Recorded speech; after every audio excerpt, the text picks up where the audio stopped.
How in the world can we ask all of these small businesses in localities to be collecting taxes and then exempt their competitors? It just doesn't make sense to me. And I think we're in a compelling situation. Every governor is struggling to find a way to collect this tax legally.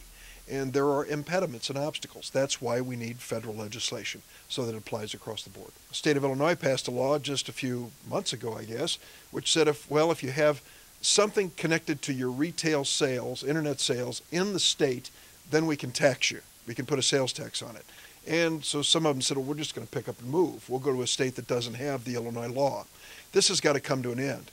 It is not only a confusing situation, internet sales are firmly established across the United States, and states, counties, cities are losing substantial amounts of revenue because of the current system. Now let's talk about Main Street fairness, which is the name of this bill. How fair is it here, whether you're talking about Bike Tech or the Running Center, that these two businesses are paying sales tax for the purchases, or collecting sales tax for their purchases, as well as paying local property tax so that they can maintain their business in these communities, and they're competing with internet sales operations online that are literally discounting these same products by at least the cost of sales tax. It's a competitive advantage the internet has today, which I think is fundamentally unfair.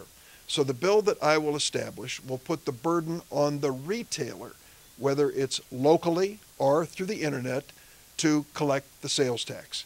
It is easy to do. You can certainly establish through your zip code what you should be paying in terms of sales tax when you make your purchase on the internet. The money would then be collected and sent back to the states and localities, as it would be if the sale were made actually in this place. So I think that is a fair way to do it. It is a helping hand to state and local governments at a time when they need it the most.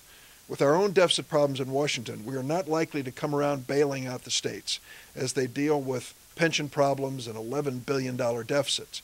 But to allow the state to collect sales tax currently avoided on the internet, I think is a fair way to approach this. I think small business in America is a growth industry too.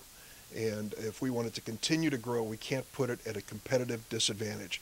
The internet sales operations are clearly established across the United States. I don't think there's any question about that. And if we want to make sure that local businesses and small businesses have a fighting chance, a competitive chance, then we have to have a level playing field.